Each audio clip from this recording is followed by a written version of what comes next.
Hi, I'm Mike and welcome to Rutland Cycling. Today we're going to take a look at what you should be looking out for when buying a new electric bike. A bicycle with all the same components as any other, a normal geometry, normal pair of wheels, normal headset, normal everything. This is good news as it means they can be maintained, repaired or upgraded by any qualified cycle mechanic. Simply forget the motor for a minute and think about all the same things you consider when buying a normal bike, like riding style, geometry, tyre tread, gears, the list goes on. Okay, so there is one obvious difference. Despite the similarities to normal bikes, with e-bikes there is one obvious difference, and that is the electric motor. However, even this area is simpler than you might think. There are two main components to the E element of e-bikes, and they're the battery and the motor. The battery simply dictates how far you can go. More expensive batteries will hold more charge and therefore carry you further. The power capacity is how much energy is stored in the battery, and this is often expressed in watt hours using the symbol WH. A watt hour is the voltage that the battery provides multiplied by how much current the battery can provide for a certain period of time, generally in hours. Voltage times amps times hours equals watt hours. The higher the number, the further the battery can carry you. The length of life that you can get from the battery will depend on how you ride. If you ride in fair weather using the Eco Assist and put in more work yourself, then you might find yourself getting hundreds of miles out of a single charge. However, using turbo mode, using the motor more frequently, and riding into headwinds or on different terrains will result in a reduced range. The average range is around 45 to 60 miles, although some more basic batteries may only get 20 to 30 on average.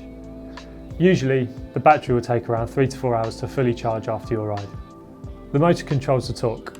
The more advanced the motor, the more torque it offers. The more torque you have, the more power you can get out of your bike. Torque is measured in Newton meters. 1 Newton meter is the torque resulting from a force of 1 Newton applied perpendicularly to the end of a lever arm that's 1 meter long. So e-bike motors often come with a torque of anywhere from between 30 to 90 Newton meters, but you should also factor in the weight of the bike too when comparing these. If you ride a heavier bike, it will need more force to push it forward, and if you have a lighter bike, it will require less force. Crank motors provide assistance for the pedals, which in turn move the wheels. Because your power is going into the cranks and adding power there rather than having the power come directly from the wheels, these motors tend to offer power delivery in a more natural way. Hub motors drive the wheel itself, and they offer excellent value for money, but they aren't often found on higher end electric bikes, so chances are, if you're looking at an entry-level hybrid e-bike, you'll be equipped with a hub motor.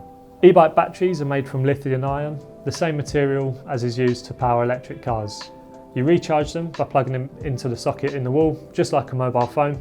So some bikes you can charge with the battery on the bike, and others you may need to remove the battery to take it inside the house, for example, and then you can plug it into the wall there. Additional battery packs are available to purchase if you want to increase the range of your bike. Making sure you choose the right e-bike for your riding is really important. Despite the ever-growing range of electric bikes available, getting it right is more straightforward than you might think. There are a few types of e-bikes, and the factors you need to consider are just the same as a regular bike. Riding style, terrain, mileage, and so on. Electric mountain bikes are available as hardtails with front suspension only, or full suspension with front and rear. Hardtails are best suited to light trails. They can tackle bumpy ground with ease and are available with a range of front fork travel and wheel sizes. They tend to be a more affordable option.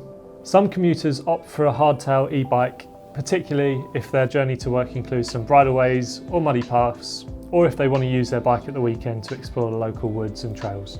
Full suspension electric mountain bikes offer more versatility and allow you to tackle even the very roughest of terrains with ease. Just as with regular mountain bikes, different frame geometries, fork travel and wheel sizes are available, including plus sizes and fat wheels. We reckon the addition of a motor to a full suspension mountain bike is just about the most exciting thing to happen to mountain biking. And if you're in the market for a full suspension e-bike, you should definitely try one out and see just how much fun they can really be. Hybrid e-bikes are sometimes called city e-bikes or town and trekking e-bikes, and they're just like standard hybrid bikes. The word hybrid refers to their suitability for tarmac and off-road riding rather than a source of energy. Now they're suitable for riding on the roads, but they can also cope with light off-road use such as canal paths and bridleways. Some have a front fork with a little suspension to absorb the bumps when riding over rough ground, and others have a rigid fork. Some models come equipped with mudguards, pannier racks, and even inbuilt lights and a lock. Your position on the bike can range from a very upright position to a sportier position, depending on your comfort and preference.